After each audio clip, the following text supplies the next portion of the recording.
Hello, everyone, and welcome back to More Than a Muse. I'm Stauney. And I'm Sadie. We are your go-to source for learning about women, artists, of course.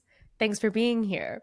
That rhymed. For your go-to source, of course. She's a poet. Not only am I a poet, guys, I'm a songwriter. So don't you forget that. Yeah, there you go. I'm really excited about this person that we're talking today because it really is just a prime example of the reason why we all do this. We all, as in me and Stani. And Yes. while you are all here listening, which is an artist that we are all now very well aware of that somehow faded in obscurity in her life, but then, right before she had another hit. Now, Connie Francis, you might not know that name, but if you use the internet at all, you will recognize her song because the pretty little baby.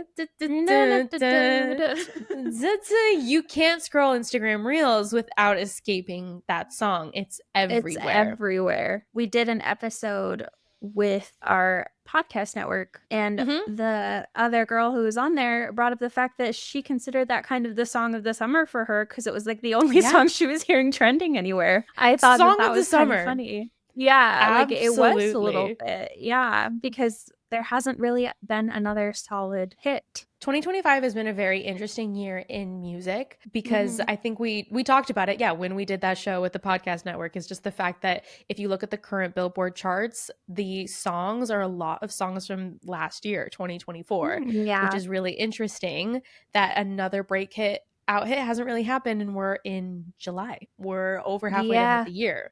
So interesting. I'll be excited to see what happens with the rest of pop music. I think Sabrina Carpenter's song, Man Child, I think that one was a pretty good hit. And I know she has an album coming out in a month that I'm very excited for. So same. Very excited about that. And I do believe the rumors that we're getting another Taylor Swift album. I'm not going to lie. I agree. I'm thinking the same. Yeah. If not, I hope she at least blesses us with the Reputation Vault tracks finally, but we'll see. That's true. Yeah, we will see. Debut. We could get debut any day. Next year, though, is the 20-year anniversary, so I bet that's going to be a 2026 release. Yeah, she'll wait for them. So we'll see what happens. We'll music see. is always surprising. Music is always surprising. And speaking of surprising and long-awaited, have you seen that Chappell Roan has been teasing the release of The Subway? And I think actually it's coming out next week, August 2nd, or this week, which I'm very excited about. No, I saw her post about her pop-up shows, but I didn't see. No, I think it's more on TikTok, and she's doing posters in New York where you can tear off pieces of her hair and it's like breakup bangs or something. It's very fun. I love the way her and her team do marketing, but they have given a preview on TikTok of a little bit of Subway. So you're a Chappell Roan fan, which we definitely are. Look at, you're literally wearing some homemade merch. Chappell, super love graphic, her. modern girl. Anyways, we're talking about Connie Francis today, and I'm going to give a brief trigger warning about her life because there is a lot of tragedy at the end of her life that unfortunately plays a really big role in her life. As per usual, we never really dive in. We're not going to go true crime here and like really go in on the details of what happened, but there's just trigger warning. There's a sexual assault and just various mental health struggles. Of course, we're going to briefly talk about it, but wanted to put that up front. But learning about this woman, I am obsessed with her. And it's, again, just one of those things that it's like, how do we not know about her? Because she is the first woman to ever top the Billboard 100 chart. Ever. The first woman.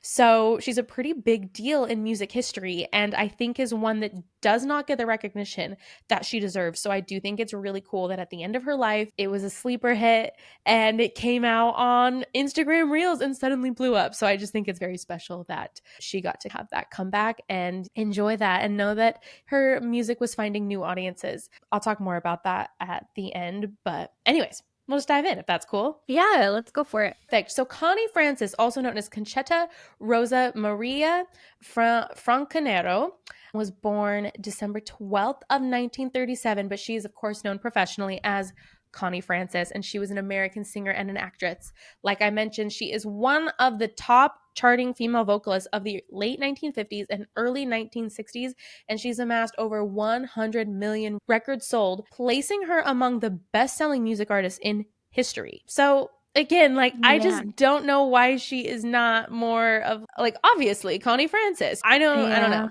Sexism, But Sadie. Answer. yes, it is always the answer. But she was born to an Italian-American family. One of her grandfathers immigrated from Reggio Calabria in 1905, and they were living in Newark, New Jersey. Her parents' names were George and Ida. She was the first, and she spent her years in Crown Heights, Brooklyn area, but then they moved to New Jersey, and she grew up in an Italian Jewish neighborhood. And she became fluent in Yiddish, which led actually, she would later record her songs in Yiddish and Hebrew, but she That's so learned that cool. in her neighborhood. Yeah. And she had a younger brother named George. In her autobiography, Who's Sorry Now, she recalls that her father encouraged her to appear regularly at talent contests, pageants, and other neighborhood festivities as a child, singing and playing the accordion. And she made her stage debut at age 4, singing Anchors Away and accompanying herself on the accordion at Olympic Park in Irvington, New Jersey. Her father, I think, definitely just probably saw in a talent and pushed her to different talent scouts and talent agencies and shows. And she actually was going to appear on the show called Arthur Godfrey's Talent Scouts in December of 1950. So this would be when she's 13, 14. And this is when she was advised by Arthur Godfrey to change her stage name to Connie Francis for easier pronunciation. She was also told to drop the accordion, which is advice that she was very grateful for because she did not like it. I think that was something that was pushed on her because it was a large and heavy instrument, which, yeah, the accordion, that's an insane instrument. Around the same time, though, she took a job as a demo record singer. And if you don't know what a demo record is, a lot of time, like, songwriters will create a recording of a song where they have a singer that just come in, lay a basic vocal down so that they can pitch that to record labels to get a famous singer on it. Definitely more popular in the older version of the music industry.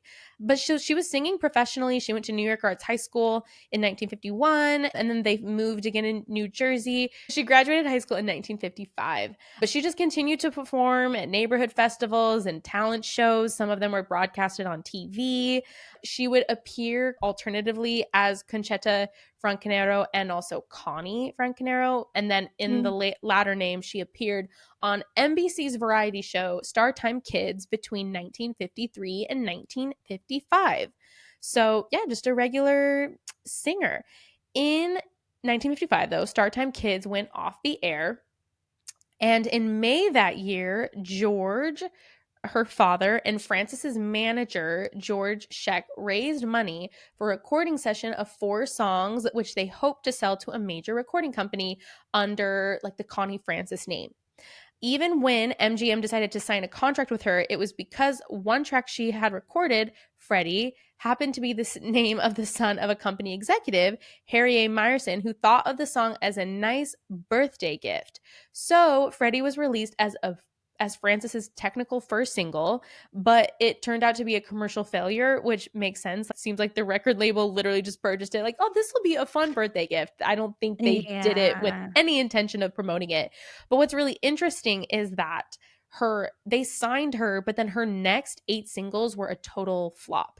And I was reading a little bit about how she talked about how she was trying to imitate a lot of the singers that she looked up to, but none of them were successful. But despite these failures, she was hired to record the vocals for a Tuesday Weld singing scenes in the 1956 movie Rock Rock, and for Frida Holloway in the 1957 Warner Bros. Rock and roll movie Jamboree. So I feel she obviously had an incredible voice. And then in the fall of 1957, she enjoyed her first modest success. She had a duet single that she recorded with Marvin Rainwater called The Majesty of Love, with You, My Darling You as the B-side that peaked at number 3 on the Hot Billboard 100, but eventually that single sold over 1 million copies. But that is, keyword is eventually. She had that minor chart success. Like, she got on the chart. It was only 93, but she got there. Her recording contract consisted of 10 solo singles and 1 duet single, and they all flopped. Her contract with MGM Records was not going to be renewed after her last solo single. What's actually funny is she actually considered a career in medicine and was about to accept a 4-year scholarship to NYU. But at a recording session for MGM on October 2nd of 1957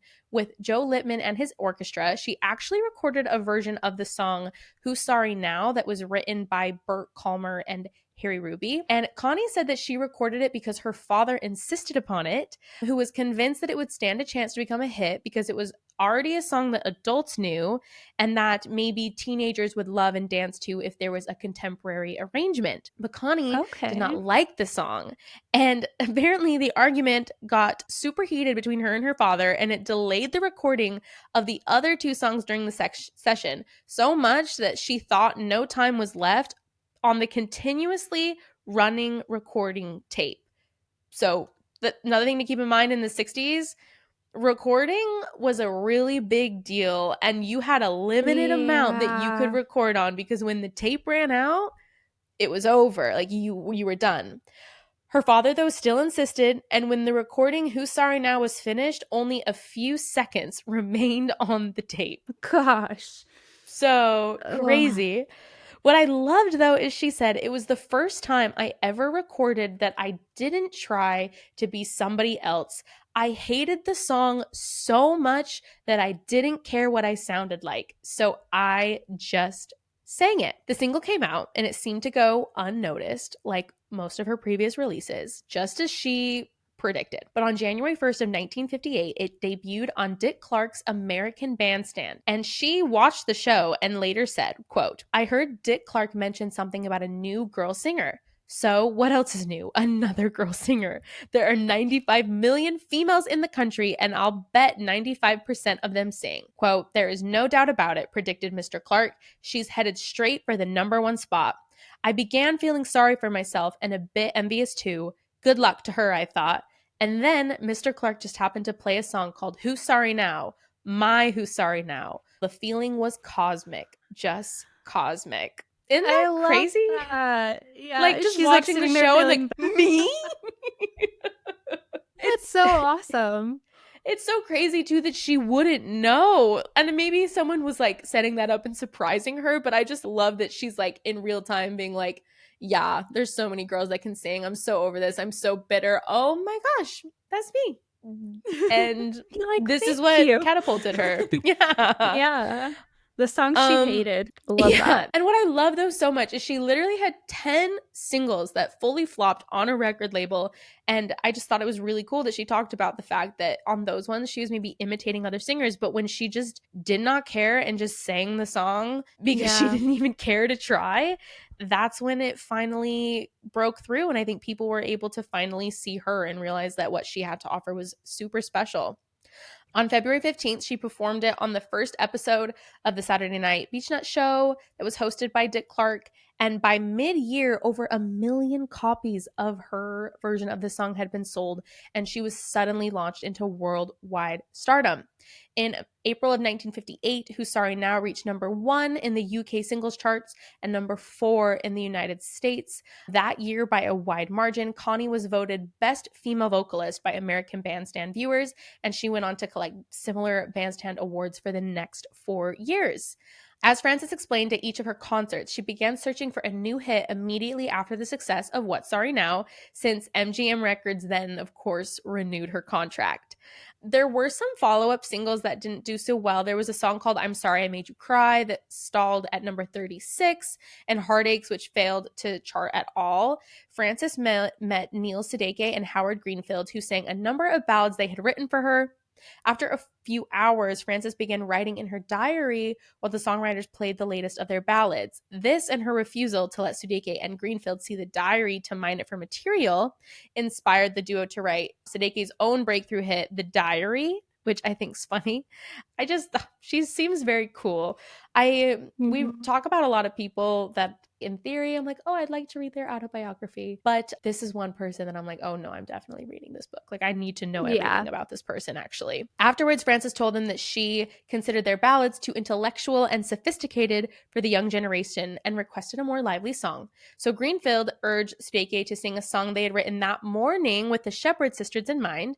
He protested that Connie Francis would be insulted, but Greenfield said that since she hated all the other ones, there's nothing to lose. So then they played Stupid Cupid. Stupid Cupid, stop picking on me. That's in Princess Awkward Diaries. Oh no, Princess Diaries. You're right. Yeah. I was Mandy confused. Moore That's in sings it Princess at Diaries. the beachside bash or whatever, the Baker Beach Bash. Yes. When he finished that song, Connie Francis announced that he had played her new hit song, and it went to number 14 on the Billboard chart and was her second number 1 in the UK. What do So, you know? isn't that such a fun story? Like, just all day Yeah. long. And she's like, next, nope, I hate all of these. And then she heard Stupid Cupid and was like, that's the one. And Yep. sure enough, we all know that It song. was. The success of Stupid Cupid continued the momentum of her chart career, and she reached the US Top 40 an additional 8 times during the remainder of the 50s, the 2 years of the left of the 50s. She managed to churn out more hits by covering several older songs such as My Happiness that hit number 2 and Among My Souvenirs number 7, as well as performing her own original songs. In 1959, she gained 2 gold records for a double-sided hit, Lipstick on Your Collar and Frankie, and those hit number 5 and number 9. So just hit after hit. Another idea from her father. So she traveled to London in August of 1959 to record an Italian album of EMI's famous at Abbey Road Studios, which of course would later become famous because of the Beatles. Connie Francis Sings Italian Favorites was an album that was released in 1959, and it soon entered the album charts where it remained for 81 weeks, peaking at number 4 and becoming her most successful album. Mama, the single taken from the album, reached number 8 in the United States and number 2 in the United Kingdom. But following the success, she recorded 7 more albums of favorites between 1960 and 1964, including like the favorite German songs, Irish songs, and Jewish songs. And a lot of those songs for her album of Jewish music included songs in Yiddish and Hebrew. And what I thought was really cool is that some like Jews that immigrated to America saw her album as a validating acceptance of the Jewish community in American society. So I thought that was a really cool thing. And just that she sang in all of these different languages. And her voice is just so beautiful. And on Spotify, you can listen to her like sing those different songs like she's a beautiful voice. But despite that though, how successful those album was, she continued to record singles that were aimed at the youth market. Some of her other top 100 hits were Breaking in a Brand New Broken Heart, When the Girl in Your Arms is the Girl in Your Heart, Secondhand Love, and Where the Boys Are. And the last one became her signature tune and became the theme song of her first motion picture. The movie actually introduced the concept of spring break because it was the once sleepy town of Fort Lauderdale became the hotspot for college students on their spring vacation in the wake of the movie's success. And the film is also noted for being a precursor to and influence on the later beach party genre. So isn't it crazy that like you think like spring breaking in Florida is like, yeah, of course, but that had to be something that was inspired, and it was inspired because of Connie Francis's movie called Where the Boys Are. So that's super crazy. Funny. The success of Connie Francis Sings Italian Favorites is led her to becoming one of the first American artists to record regularly in other languages. In her autobiography, she mentioned that in the early years of her career, there was a language barrier in some European countries, especially in Germany, that made it difficult for her songs to get your airplay. So because of this, she recorded them in their language. She had an April 1960 recording Everybody Somebody's Fooled, which go on to become the first single by a female artist in the Hot 100. And there was a lyricist that penned a set of German lyrics called Die Liebe ist ein seltsames Spiel, I think, that Connie and really wanted to record. And apparently there was some like friction between her and the MGM executives, but she went and got it recorded in the German language, and the song peaked at number 1 in Germany. And then she had a bunch of hits in Germany because she was willing to re-record her songs and translate them into different languages, which I think is super cool. That's awesome. Like it's such a privilege living in the United States, and like all of the songs that come out in like Britain and here, and even a lot of international songs are all in English. Like we're so lucky. Why like not? It would be so frustrating to have the top artist never releasing songs in your language. So it's like really cool of her. I think so too. And it's interesting because I'm sure obviously different countries around the world that aren't English speaking countries, like they have their own in music business, music communities and music artists. But I just think it's cool to say, oh, you don't have to listen to my music in English. Yeah, I'll make a version that you can just immediately understand. And I think it's cool that she was willing to meet people where they're at. So I I think loved that's it. Yeah, and this became a regular thing. In 1960, she just began to record cover versions of her own songs in different languages. Over the years, she expanded her recording portfolio to 15 languages. She sang in Romanian during a live performance at the 1970 edition of the Gold Stag Festival in Brasov, Romania. She was not fluent in these languages, but she just learned her foreign language songs phonetically and was able to get good translations of them, which I think super cool. And I so think cool. it's such a smart thing to do for her career because she actually ended up enjoying her greatest successes outside of the United States. Her songs not only topped the charts in numerous countries around the world, but she was also voted the #1 singer in over 10 countries.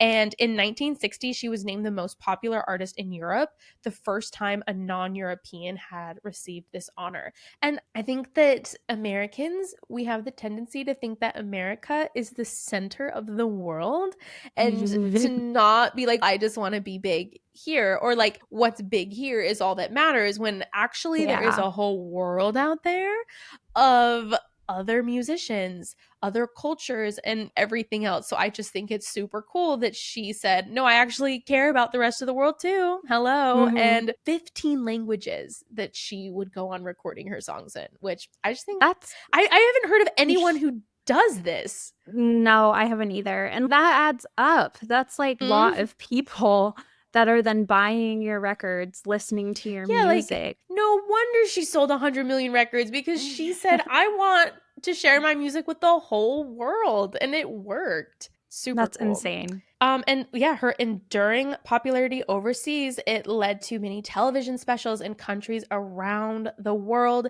Even at the height of the Cold War, her music was well received in Iron Curtain countries, and some of her recordings were made available on state-owned record labels in the Soviet Union and in Wow. Yugoslavia, though it was common knowledge that rock and roll was highly disparaged in Eastern Bloc countries. In the US, Connie Francis had a third #1 hit in 1962, Don't Break the Heart That Loves You, becoming the first woman to achieve 3 #1 singles on the Billboard Hot 100, and her success led MGM to just allowed her to have complete freedom to choose whatever songs she wanted to record, because I think she's proven herself at this point. Yeah. Between 1958 and 1964, she was the most popular female singer in the United States, with her popularity and chart consistency rivaled only by Brenda Lee, which is someone we have talked about on this podcast. We love Yeah. Brenda Lee. But due to the music trends of the early and mid 1960s, especially the British invasion and the Beatles, Yeah.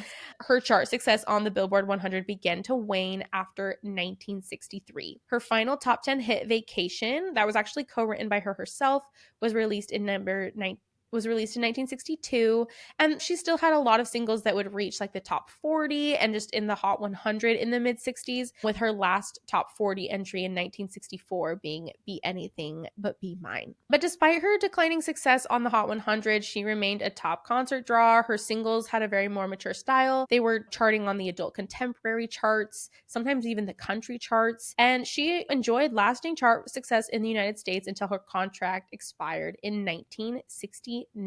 Just to give you an overview, like I said, she was the most popular singer in the United States, selling 40 million records at this point. Her 35 top 40 hits during that period included 16 songs that made the Billboard Top 10, including Lipstick on Your Collar and Vacation, and 3 #1 hits: Everybody's Somebody's Fool, My Heart Has a Mind of Its Own, and Don't Break the Heart That Loves You.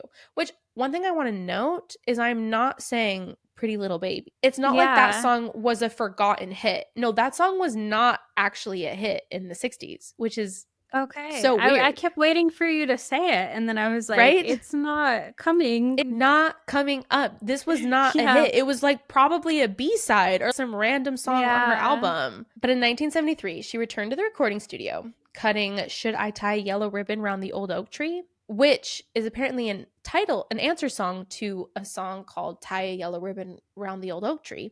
But it just bubbled under the charts. It did a little bit. And with it, I think people were like, oh yeah, she's back. And she just started performing again in the mid 70s. This is my trigger warning right here. So she was touring, and she was at the Westerbury Music Fair in New York City. And she was raped at knife point and beaten and tied to a chair in her hotel in New York, and was found basically just bound and gagged while in a chair by police. She Gosh. later, yeah, like truly a horror. She said that the attacker was obviously drugged and kept asking for money, stating this is so, yeah, that he talked about his mother and about God punishing him because he was going to kill me. A 19-year-old guest at the hotel was arrested as a suspect. What's crazy and good is that she was able to sue the motel chain for failing to provide adequate security and reportedly won a 2.5 million judgment, which is equivalent to 14 million in 2024, which is one of the largest such judgments in history in a rape case and led to reform in hotel security. What's crazy though is that the rapist was never found. That 19-year-old Oh old that they gosh. arrested was not the person who did it. And in the years after the incident, she of course fell into a depression and rarely left her home in Essex Fells, New Jersey. In 1978, she returned to the recording studio to cut an album titled Who's Happy Now? And the lead recording on this album was a disco version of Where the Boys Are Now. That and the other songs from Who's Happy Now were recorded in Italian, Spanish, Japanese, and German. She just always was doing that. And all three albums and the singles culled from were released on United Arts Records, and it would be the last album that she recorded before she actually underwent nasal surgery and then completely lost her voice. So Oh this gosh. is all happening within such a small window of time. She went through 3 more operations and was unable to sing again until 1981. So pretty much from, like I said, what happened in the 70s in New York, and then with her vocal surgery, she just in seclusion, which of course, in 1981, though, further tragedy struck when her brother, George, who she was very close to, was shot outside of his home in New York by a mafia hitman. George was an attorney who had testified against mob activity and refused offers of witness protection. But what she says is that his death forced Francis to stop wallowing in self-pity. I'm quoting that. And she said, take responsibility for her extended family, noting that the sum of tragedy she had experienced up to then had made her very angry, and angry is often a very good catalyst. So she returned to the studio in 1981 to cut Comme Si Comme Ça and I'm Me Again, that would become the title track of an album which featured the songs. And I'm Me Again became her last single to chart on the American Contemporary charts, but she took up live performing again. She graced the American Bandstand in the 30th anniversary special and appeared in the town where like the tragedy and the assault had happened. Her Wow. newfound success though was unfortunately short-lived. She was diagnosed with manic depression, which brought her career to a halt. She would later bring up the fact that it was definitely a misdiagnosis and that the medications she had been given and prescribed turned her into a zombie. I think now it's okay, that was definitely like a PTSD, of course, Yeah. that had happened. And also, maybe there were different misdiagnoses of ADD. So what they were giving her was just not actually what was going to be beneficial for her. But she was committed to different psychiatric hospitals, and she and her doctors eventually concluded that her mental health issues, like I said, stemmed from PTSD, primarily related to the events of 1974, of course. So she attempted suicide in 1984 and was in a coma for several days. She, of course, recovered from that and wound up and publishing her autobiography, who's called Who's Sorry Now, which became a New York Times bestseller. Wow. Yeah, I know, right? I think Yeah. it seems like really profound that she was able to work with her doctors and get a proper diagnosis eventually. And after recovering and from her attempt, that she was able to take stock at her life, write about it. And I'm sure that was a very healing thing for her to do. And it became a New York Times bestseller, which I think's, yeah, really cool. In 1989, she resumed recording and performing again. She recorded a double album called Where the Hits Are that contained re-recordings of 18 of her biggest hits, as well as 6 classics, such as Are You Lonesome Tonight and Torn Between Two Lovers. In 1992, a medley of remix versions of her biggest German songs hit the charted again in Germany. A single entitled Jive Connie ended up among the top 10 best-selling singles of the year, which brought her the prestigious RSH Gold Award for the Best Comeback of the Year. It's a German recording radio award, which was one of Germany's most important private radio stations at the time. In 1996, which is funny, she released the live album The Return Concert live at Trump's Castle, which is just funny. I guess I'm like, I don't know if it was Donald Trump's, but just funny. I'm assuming probably yes. Yeah. Oh, how the world has changed. Yeah. That same year she released With Love to Buddy, a tribute album of songs that were made famous by Buddy Holly. And in December of 2004, she headlined in Las Vegas for the first time since 1989. In March and October of 2007, she appeared to sold out crowds in Castro Theater in San Francisco. She appeared in concert in Manila, Philippines on Valentine's Day in 2008. And in 2010, she appeared as the Las Vegas Hilton with Dionne Warwick, a show billed as Eric Floyd's Grand Divas of Stage. And then in December of 2017, she released her most recent autobiography called Among My Souvenirs, which was also, of course, named after one of her songs. A quick note about her personal life and throughout her time. So very early in her career, she was introduced to the singer Bobby Darin, who was at the time an up-and-coming singer-songwriter. Darin's manager arranged for him to help write several songs for her, and despite some disagreement about material, after several weeks, they developed a romantic relationship. Her very strict Italian-American father, George, would separate the couple whenever possible. And when he learned that Darin had suggested the two elope after one of her shows, he ran him out at gunpoint. Oh my goodness.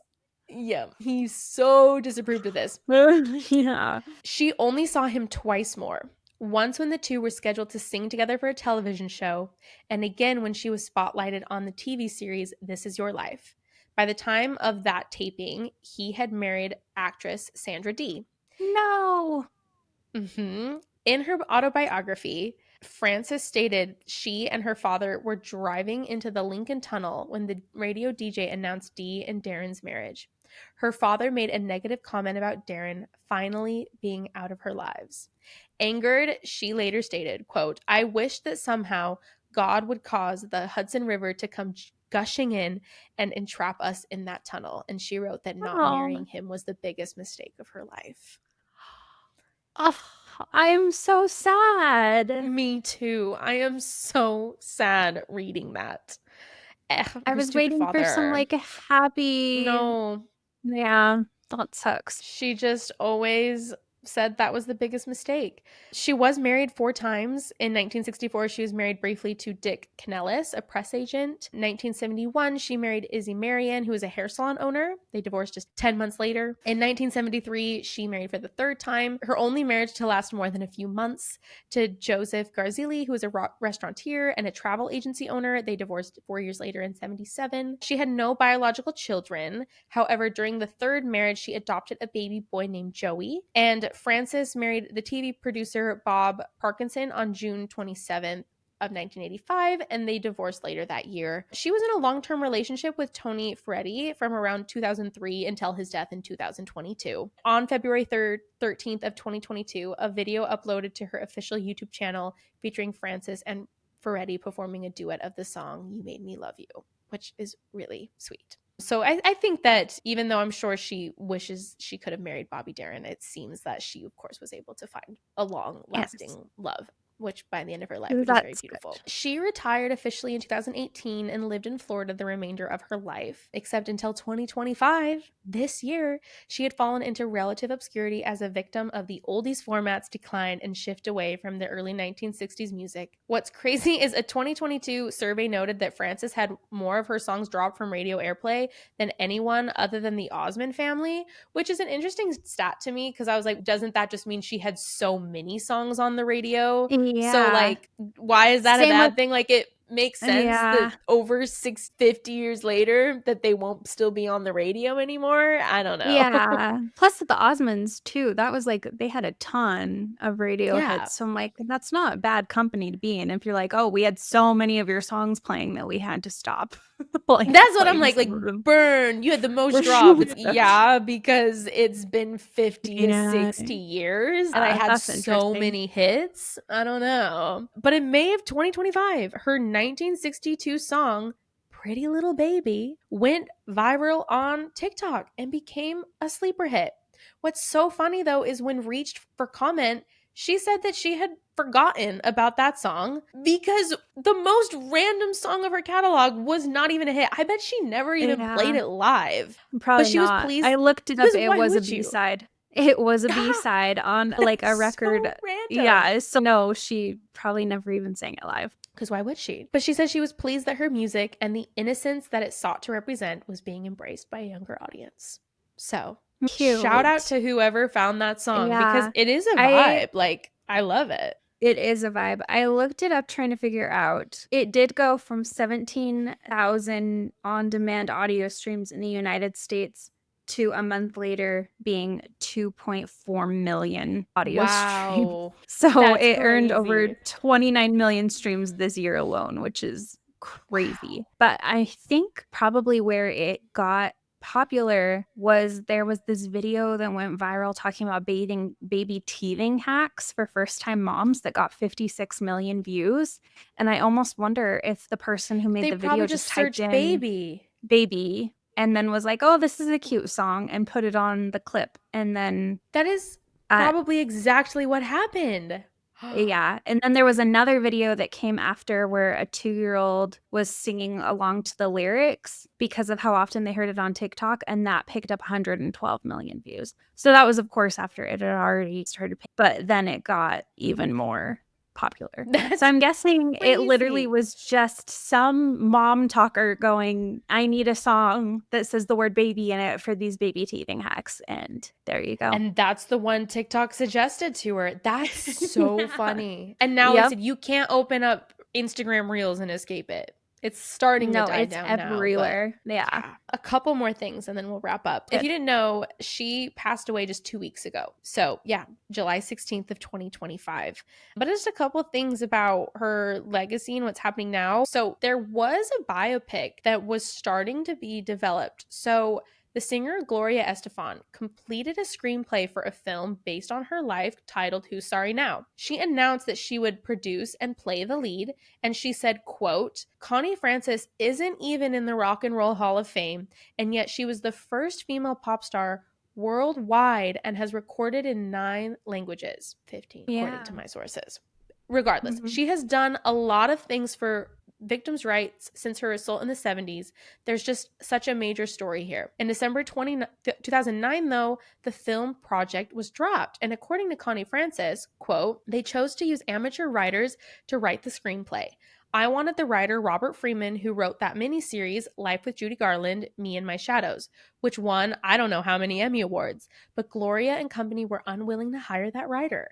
I absolutely adored his screenplay of Judy's life. He was so eager to do my life story for film, but she, Gloria, wouldn't agree to hire him, and that was the end of that. And I'm sorry I wasted 10 years with those people.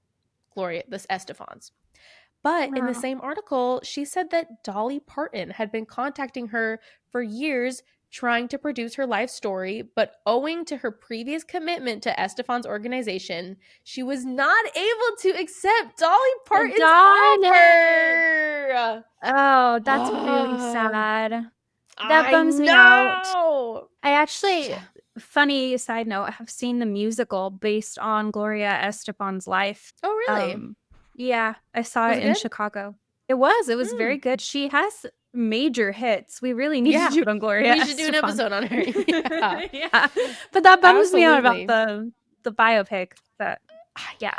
Here's the thing, though. I'm gonna hope, because it seems like there's interest there, right? If Dolly Parton was trying to get this produced, Dolly, maybe and there's still a chance. The writer who did the Judy Garland thing, if he was like, yeah, I'm totally willing, they probably just couldn't afford to pay him. Dolly Parton can afford to pay him. I don't know how this will be stalled. I don't know how her estate is going to be handled. Yeah, but that's true. I do think she has an incredible story that the world needs to be more made aware of. But too, I'm hoping that maybe with this recent 2025 hit, maybe that it'll can speed this process some along. Interest. Yeah. Hopefully also get her in the Rock and Roll Hall of Fame finally. At the very least. the biggest woman pop star of the 50s and 60s. Let's get her a seat on the throne. Yeah. One thing that's interesting, though, is that she is currently being portrayed by a singer, Gracie Lawrence, in the Broadway musical Just in Time, that is based on the life of singer Bobby Darin, which actually appeared this year, April 23rd of 2025. Wow.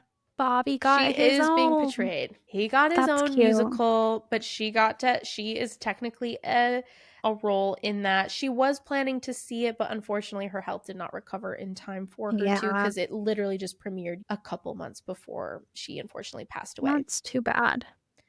A quote that I want to end on, she said, "I often say, I'd like to be remembered not for the highs I've reached, but for the depths from which I've risen." Quote, There were exhilarating highs and abysmal lows, but it was fighting to get out of those lows that I feel most proud of. And I think that exactly, just hearing and reading about her life, there really were insane peaks and horrible valleys of horrible lows of things that happened to her. And I just think that it's really incredible that she did keep fighting and was able to just continue to have success for herself. And yeah, like I said, we talk about a lot of people. I can't read all of their autobiographies, but Connie Francis is one that, like I said, I need to hear her own life in her words. And I'm just really hoping that Dolly, if you're out there listening to More Than a Muse, I know. Let's see if we can get this produced, because I think this would be excellent. Yeah. Seriously, like the amount of canceled biopics we've heard about from this podcast, like, makes my heart just hurt. Oh, and then there was interest in this, and then it just didn't happen. It's like, and then nope. It's frustrating. So it is frustrating. This is one that we can really hope for. If Dolly was interested, I have faith in anyone can make something happen. Exactly. I love Connie Francis. I hope that you were inspired by her story, even just like the beginning. Like I said, I think it's just so powerful that she had 10 flops and almost was going to give up and go, which granted, her giving up was going to go to study medicine at NYU. You know, a very smart and accomplished person. I'm sure no matter what field she would have chosen to go down, but I just love that she lost that one argument with her father that he was right in, which was the singing that song that she hated so much, that was eventually able to catapult her in success. And yeah, just what an incredible story of resilience and strength. And shout out to Connie Francis. Seriously, that pretty was little baby. Yeah, that was really inspiring. I love hearing about all of these people so much. So that one was a good one. I agree. We are back every Monday. We'll have another forgotten artist next week. And come say hi on Instagram. Or, of course, you can just follow along here, rate and review. And that's it. We'll see you next week. Yeah, we'll see you next week. Bye. Bye. Welcome to More Than a Muse, a weekly podcast that reframes art history and pop culture with feminism to empower women to be educated, unapologetically angry, and champion those whom history has ignored.